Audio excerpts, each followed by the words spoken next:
अब तीसरा important stock ऐसे ही, ये तो दो लार्ज ट्रेड होने हैं जहां पे कुछ बड़े इन्वेस्टर्स चेकआउट करने की तैयारी कर रहे हैं। आज एंजल वन में कंपनी फंड रेजिंग करने की तैयारी कर रही है। सूत्र बता रहे हैं ये कल शाम को QIP लॉन्च हो गया है।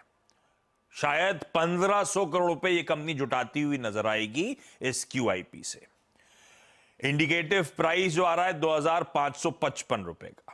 QIP लाइकली है कि मौजूदा भाव से कुछ डिस्काउंट, शायद अप टू 6% या 6% के डिस्काउंट के आसपास मार्केट प्राइस से QIP रेज फंड रेज किए जाए।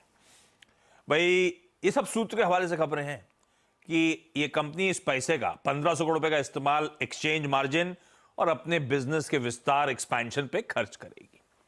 अच्छा, कंफर्मेशन है ही है कि पैसा जुटा रहे हैं क्योंकि कल शाम को ये अपडेट आ गया कि मंडे को बोर्ड मीट है 1 अप्रैल को, जो QIP है उसका इशू प्राइस तय करने के लिए। तो मोटा मोटी कंफर्मेशन आ ही गया है। ये फंड रेजिंग की तैयारी अभी कल परसों तो अपन चर्चा कर रहे थे, तगड़ी स्पॉन्सरशिप भी दी थी इन्होंने और अब पैसा जुटा रहे हैं। खैर पहले जो बात हो रही थी ना आशीष, स्टॉक गिरा इसलिए था कि पहले बात हो रही थी कि वो जो QIP का इस्तेमाल है वो एक्विजिशन के लिए होगा। ओके, तो उससे थोड़ा सा स्ट्रीट डरा हुआ था। अब जो सोर्सेज बता रहे हैं कि वो मार्जिन के लिए है, उस चीज़ के लिए, तो वो मेरे ख्याल से स्ट्रीट उसको नेगेटिवली कंफर्ट लेगी, स्ट्रीट कंफर्ट लेगा उससे स्ट्रीट। और ये कंपनी है जिसने एक बहुत शानदार ट्रांजिशन किया है, ठीक है ना, हमने बार बार इसकी बात की है और मेरे ख्याल से इसको स्ट्रीट पॉजिटिवली लेगा। देखते हैं। ऑब्वियसली एक बार QIP आता है तो थोड़ा सा स्टॉक कुछ टाइम के लिए स्ट्रगल करता है, बड़ी रैली उसके बाद जब वो प्रीवियस उसके लेवल को क्रॉस करता तभी आती है, लेकिन मुझे लग रहा है कि इसमें QIP इन्वेस्टर का पैसा बनेगा, ये मेरा व्यू है। हाँ, जो पैसा झोंक रहा होगा डिस्काउंट पे उसका पैसा बन रहा होगा। लेकिन मानस, ये आपने तो घाट घाट का पानी पिया है। आपने MK भी थे, आप मोतीलाल में थे, एंजल में नहीं गए क्या? नहीं, मेरा जो फर्स्ट एम्प्लॉयर था वो एंजल ब्रोकिंग था। मैंने अच्छा, कहाँ नहीं गए ये पूछना पड़ेगा मानस से अब। नहीं, मैंने अपने पूरे करियर में 3 कंपनी में ही काम किया, angel broking, MK and Motilal Oswal.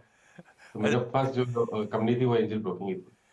अच्छा, जो आपकी फर्स्ट कंपनी है इसमें अनबायस्ड व्यू क्या बनता है? सिर्फ चार्ट्स को देखकर, वॉल्यूम प्राइस एक्शन को देखकर गिरावट में खरीदने वाला स्टॉक है कि नहीं है इस समय? देखिए, एक पॉजिटिव चीज है कि पिछले करीब अगर आप 10 सेशन देखेंगे तो ये 200 डे मूविंग एवरेज के आसपास एक बॉटम बनाने की कोशिश कर रहा है। तो अगर किसी के पास लॉन्ग पोजीशन है तो वो 2400 के स्टॉप लॉस से आप बिल्कुल पोजीशन में बने रहिए। हालांकि फ्रेश खरीदारी अभी नहीं करनी है, या तो ब्रेकआउट पे करिए, 2850 के ऊपर निकले तब आपको एंजल वन में खरीदारी करनी है, क्योंकि उस अगर 2850 के ऊपर निकलेगा तो उसका मतलब है कि बॉटम बन गया है और उसके बाद जो रैली देखने को मिलेगी वो कम से कम 3600 रुपए तक देखने को मिल सकती है। इसलिए अपनी एग्जिस्टिंग पोजीशन में 2400 के स्टॉप लॉस से बने रहिए, खरीदारी 2850 के ऊपर करेंगे। ओके, एग्जिस्टिंग पोजीशन में स्टॉप लॉस के साथ खड़े रहे और फ्रेश एंट्री के लिए इंतजार करिए। कंडीशनल बाय यहां पे 2850 की ऊपर की ट्रेजेक्टरी पर चलना शुरू हो तो फिर स्ट्रेंथ का कंफर्मेशन आएगा, तब एंजल वन में खरीदारी करनी है।